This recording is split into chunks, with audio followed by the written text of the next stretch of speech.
everyone. Mandy Friedman here, licensed professional clinical counselor, clinically certified domestic violence counselor, clinically certified trauma professional level 2, the creator of SNAP, Survivors of Narcissistic and Abusive Personalities, and the owner of Claremont Mental Health. And I am back with episode 6 of our series, analyzing HBO's Succession. And I'm here with my brother, Andrew. Hey, Mandy, it's good to see you again. I'm excited today to talk about Tom Wambsgans in season 1 of Succession. Tom is your favorite character. Tell me why that is. Well, first I have to stop and correct you, Andrew, because it's really important that we get that last name right.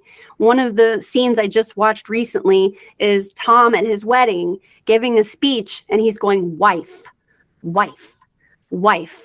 I just like saying the word wife, and he keeps repeating it over and over again. And then I started thinking about Wambsgans, Wambsgans, Wambsgans, because it's a hard last name to say. It's a mouthful. But I like him for a lot of reasons, and those reasons are going to be named in this episode today while we go through and analyze aspects of Tom's relationships and the different themes that will show up. But one of the things I really like about him the most is that he does have a higher level of emotional intelligence than a lot of the other characters that we meet. And I want to just today in this episode highlight how emotional intelligence can be so effective in advancing someone who's trying to climb that ladder and navigating others. And that makes him in so many ways the most savvy of them all. And that's why I like him the most. Tom has great emotional awareness, situational awareness with emotions and things like that. And one relationship that shows all kinds of great examples of that is his relationship with Logan. His relationship with Logan is so perfect and crafty. We can see its success along the way through the series, that Tom's methods are working, that they are successful. Logan is buying it, hook, line, and sinker. So his relationship with Logan is to treat him as if he wants nothing from him, that he is just there to be helpful and supportive in whatever ways he's needed, but that he's asking nothing of Logan. And Logan likes that. But we all know that these relationships are transactional. That's what makes it a strategic move, is that by default, the relationships are transactional. So when he says, this isn't a transactional move, it's like, oh, he's doing something just because it's the right thing to do. And since he's not in the family, maybe he's being honest and genuine about that. I know my family members and my kids, Logan, he knows that everybody around him has an agenda and that everything's a transaction. So within him, he wants to believe this about Tom, that Tom is someone from the outside that knows how to do something just because it's the right thing to do. When we first meet Tom, he is not a part of the family. He is the fiance of Shiv. And throughout the first season, we get to see their relationship change quite a bit. Tell me about his relationship with Shiv. It starts off with Logan having the stroke. And we see them together at the hospital. And at a certain point, Tom gets down on one knee and thinks that this is a good time to propose to Shiv. It's a sweet gesture. And maybe in another relationship with another person in another family, that would have been seen as something that was the right thing to do. But, you know, she swiftly kind of is like, no, not now, not now, not now, and talks him down. And we see how the other family members treat him in that environment too. They talk bad about him right in front of his face. They make, degrading jokes. They kind of make fun of the relationship constantly as if it's a farce and fake, not real. So yeah, his relationship with Shiv is he is there to get whatever he can out of it, but he does seem to genuinely care about her. He does seem to genuinely have a kind of love for her, and she treats him like garbage. Tom is one of the only characters that is like a true outsider to the family. His background is he's from the Midwest. And so he is coming to the big city basically to succeed. I think it's obvious that he has had some issues when he was a child as well, as we'll talk about. But something you said that I find fascinating as well is that, the other family members treat him very poorly, but that's how they treat each other. So it's almost like they're showing him love by doing that. Exactly. And that's what makes it okay to him. It's just, what they say, like, any publicity is good publicity. Right. Any FaceTime he's getting, any exposure, any access, it's all good. Even if it's him having to clean up messes or get made fun of, he's just happy to be there. And that's very clear that he's just happy to be there. And that works on Logan. He's just happy to be here. Mm-hmm. Instead of, no, actually, he is strategically climbing the ladder alongside all of us, but is the gray man we're not really suspecting as being someone that's going to rise to the top. And the gray man is often the most dangerous. Another reason why I love him. You do not suspect it. He seems like a goofball. No one respects him.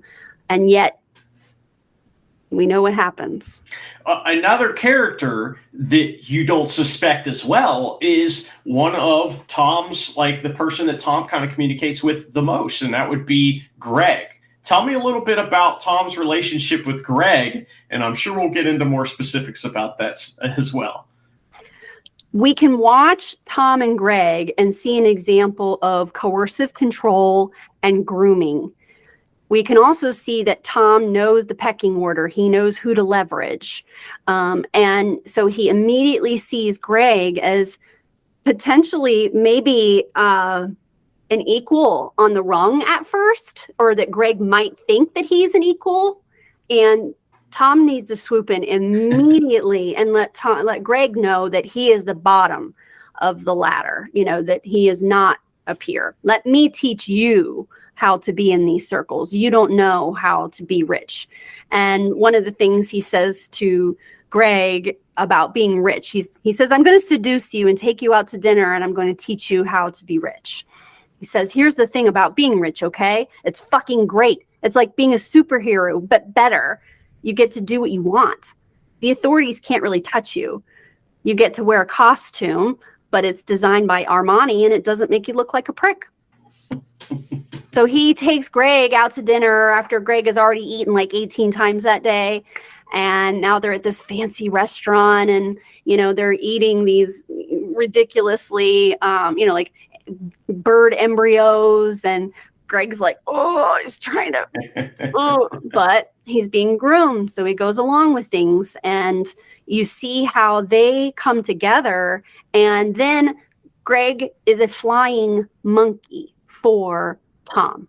So he's grooming him, he's enlisting him, but he's also making sure that Greg knows that Tom has the upper hand, that Tom has the power in the relationship, and that he will be the one to, lead the way, I guess. But what's interesting is, Greg learns how to push back. Greg learns that these relationships are transactional.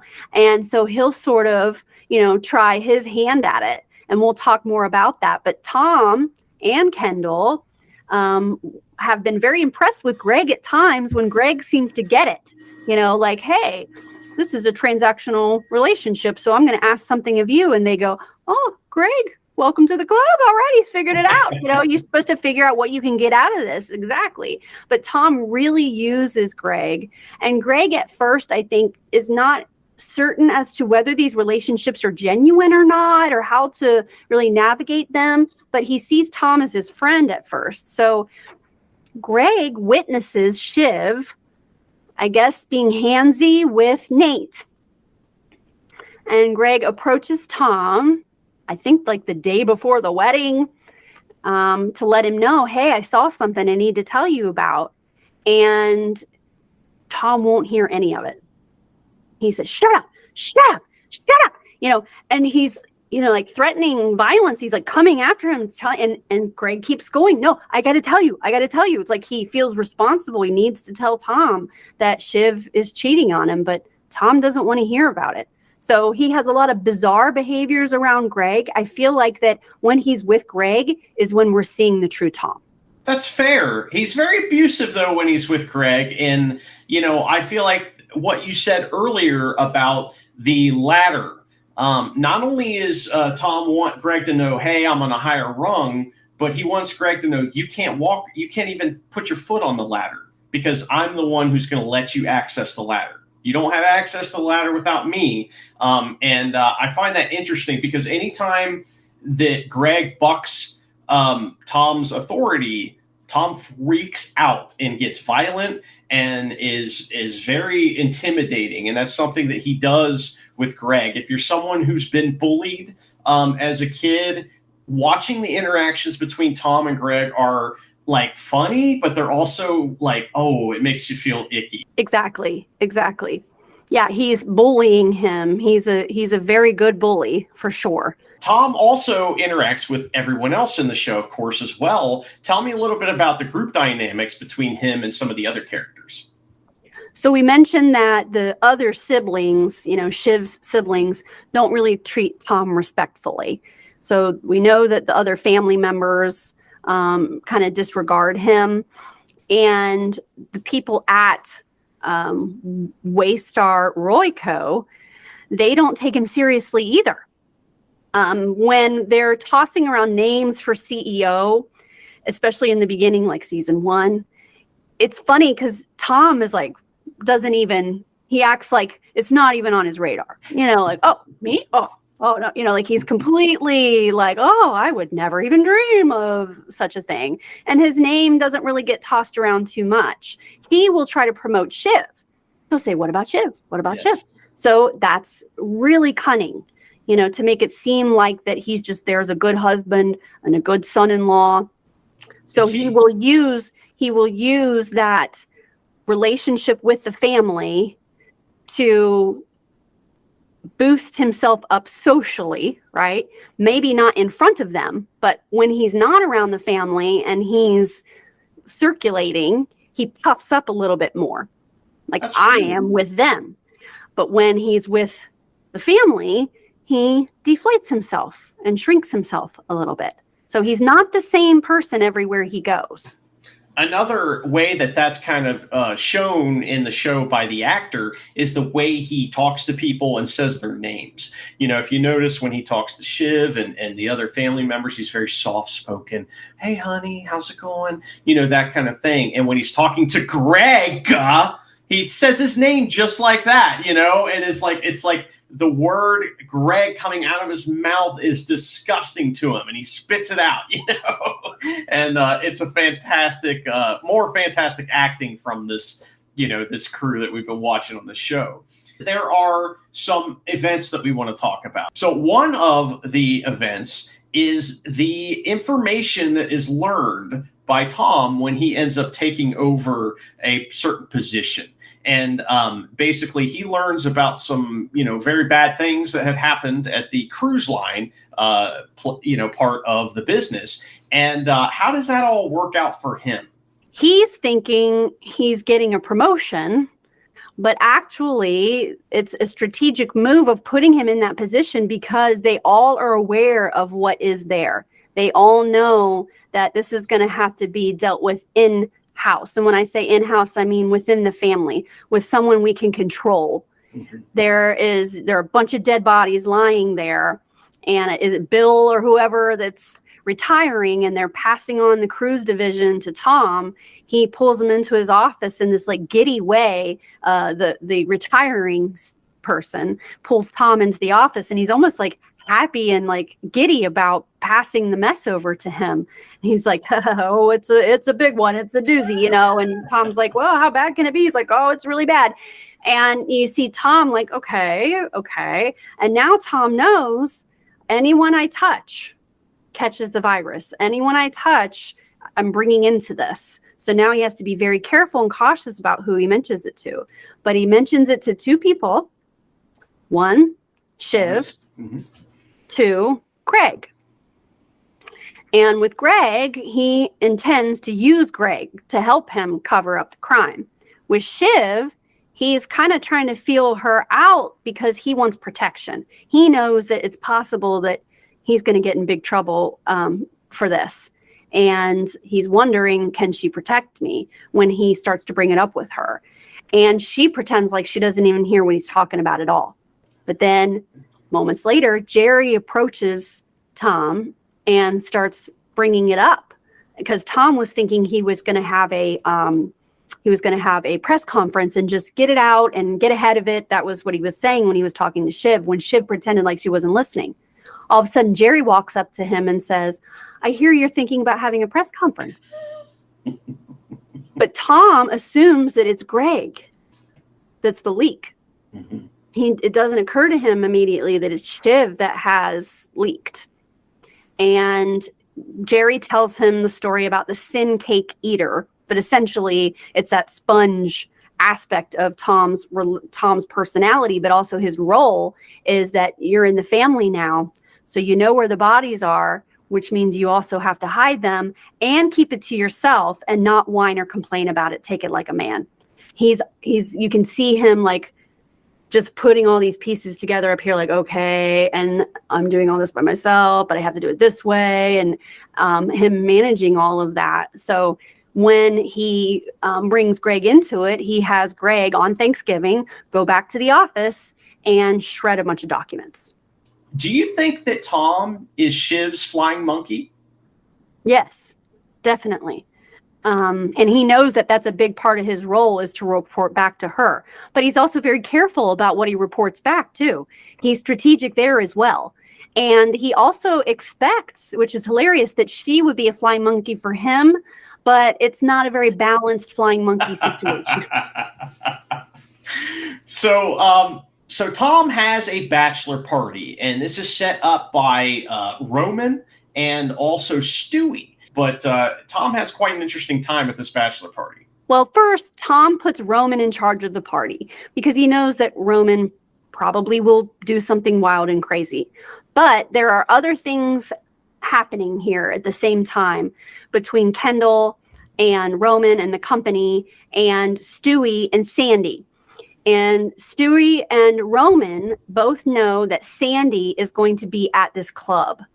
And we're still in New York. And instead of flying to Prague and having some kind of a bachelor party that, you travel to, they go to this really crazy speakeasy sex club place that they have to go through like a train track tunnel to get to. And it's just, and then they see rats and they're like, oh God, rats. So these men are heading to this bachelor party, but they don't know where they're going. Another hilarious part of this is that Tom brings friends. He has friends that fly in from his hometown to join him on his bachelor party. But they arrive and are told they can't come along. So they get out of the car, the limos or whatever with everyone. But then Stewie, or one of them that gets the access, gives the secret access to the place, is like, oh no, it can only be like approved guests, and they're not approved. And so Tom's like, sorry guys, and he leaves his friends who just got there, flew there to go to the party. He just walks away and leaves them. Because keeping, his promises to them as far as coming to the bachelor party is insignificant and compared to him going along with things and being the chameleon, which we'll talk about more. Exactly.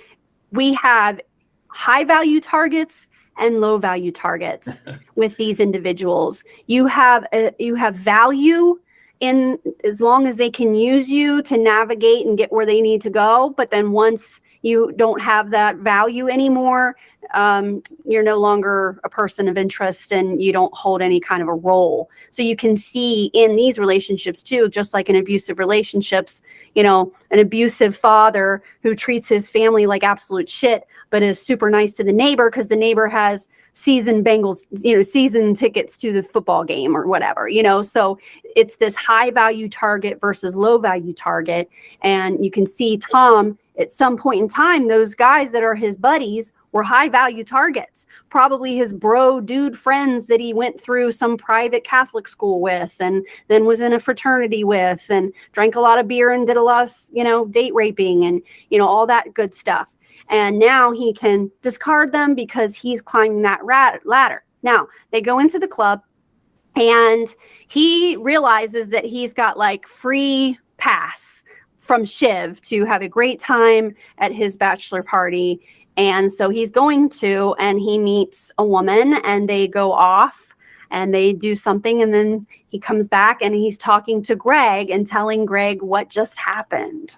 So she's giving him a blowjob, and then he, in her mouth, and then she kisses him and puts it back in his mouth, and then he swallows it. So he swallows his own load, and then he's walking around talking about it as if he just had this, very kinky, amazing experience. But then as he tells the story, the responses that he's getting aren't.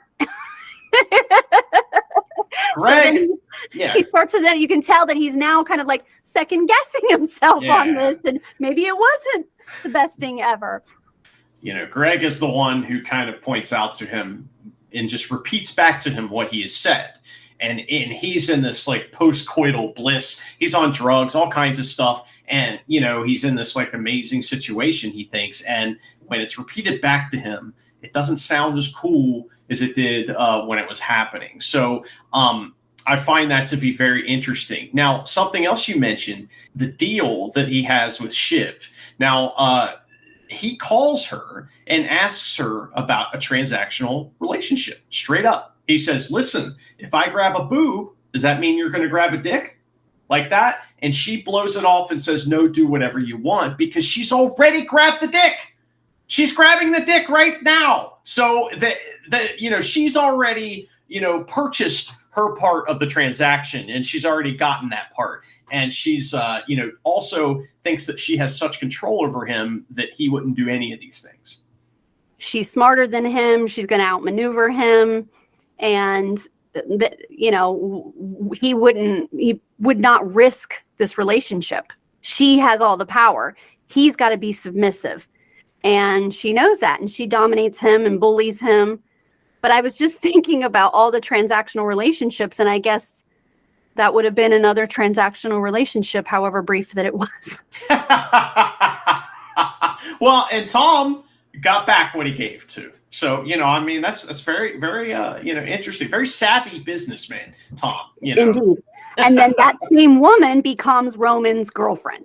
Which I suspect is not a coincidence. I suspect that Roman set up this party. We already know that he has some kind of weird thing with his, with women in general, but with his sister in particular. I feel like that he set that up. And he made that happen and then wanted to date that woman for some reason. So that is bizarre, but that's a whole other episode that maybe we can't do on YouTube and don't want to do on YouTube. The other big thing that happens in this season with Tom is the wedding. He and Shiv get married, and the wedding is very interesting. There's a lot that goes on. And I just want to say that we're going to do a bonus episode just on Shiv's wedding, where we're just going to talk all about it because it's chock filled with all kinds of stuff. But one of the scenes that I really like is in the beginning when the guests are arriving and they're on these tour buses. Now, the wedding is at Shiv's mother's palace or pad or whatever in England. It's a big mansion. And so they're having a big fancy wedding in this big fancy mansion. And everyone's arriving, but there's a bridge or a gate that's probably 1,000 years old. I mean, things are really old over there, not like here. It's interesting when you travel other places and there's like a building that's 4 times the age of our entire country. Mm-hmm. So now, but we have these rich people, right? They don't give a shit about that stuff. The bus driver doesn't want to drive through the gate because it's too small and it could hurt the bus, but it could also hurt this gate, which is probably historical. And Tom is pissed. He's like, what's happening? What's happening? Why aren't they pulling up? Why aren't they coming in? They need to come forward. Come on in. Let's go. Come in. And the event planner's like, well, he's not pulling it in because it might hurt the thing. And I mean, he's just, so they have to walk to the bus. It's these moments where things are supposed to be picture perfect. They're supposed to be amazing. And one little thing like frozen butter sends somebody over the edge. This is one of those moments. So they have to walk out to the buses to meet the guests. And at some point, Tom is helping someone carry luggage, and he looks to the event manager or the event planner and says, see, I am carrying luggage on my wedding eve. Are you happy now? So he loves to harass the help. He likes to poke at people and to, puff himself up as important until the more important people are around. Again, he'll shrink back down. But I really love that scene of how he doesn't give a crap about the bus or the historical bridge or whatever that is that's there. What's more important is that everyone comes to him, and that as they get off the bus, he greets everyone as they get off the bus. He's been waiting for this, but instead he has to walk to them instead of them coming to him. At the wedding, we have Nate is there. We also have the woman that was at the bachelor party is now at the wedding because she's dating Roman. Roman invited her to the wedding, so that's awkward. Later on, he and Shiv are having a conversation, and what she's trying to do is extract from him the information about the cruise line. Now, remember when I said a moment ago that she wanted nothing to do with it and acted like she didn't even hear him talking? Mm-hmm. Now, all of a sudden, she's interested. And she's like, would you mind telling me about what's going on with that? Because she's working for Gil. She's trying to extract information because she's going to feed it to Gil so that Gil can have leverage over Logan. So she's sitting there talking to him, simultaneously extracting information. So she's weaponizing this vulnerable moment. She's going to weaponize the information as well. So that's one of our themes is weaponizing information. She wasn't interested. Now she is. And so he's going to tell her because it will make her happy. But simultaneously, she tells him that she's not real sure if she's made for monogamous relationships. They just got married. And he's like, okay, well, this might have been something that I'd like to have known sooner. And yet he is still very just easygoing and wow, I'm processing this. Sure. He just has a way of folding over and acting like he's okay with something when I don't think anybody would be okay with learning that on their wedding day. That sounds pretty awful to find that out. But she's just telling him like, I just been thinking you should probably know this. It's not that important, but hey, I'll just mention it that I don't plan on being monogamous with you. He's a pain sponge. He sticks around. It comes up later.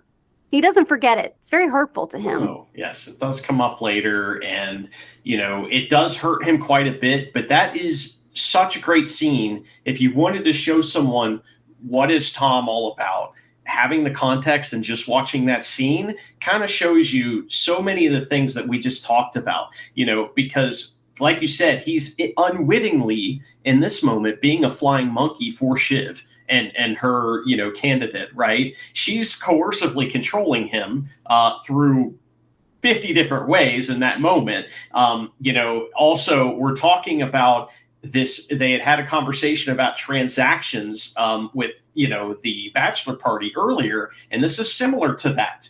Because now they're not even anymore on the, the sexual transaction part, right? And he shows his emotional intelligence by not freaking out, and realizing that I am in this, but I got to handle it the right way because we just got married and I don't want to screw this up. I don't want to screw my career up. So even in his relationship with his wife, his own wedding, he is utilizing the wedding strategically to get where he wants to go, and then simultaneously swallowing a lot of shit because he knows that's what it takes to be here and to stay here.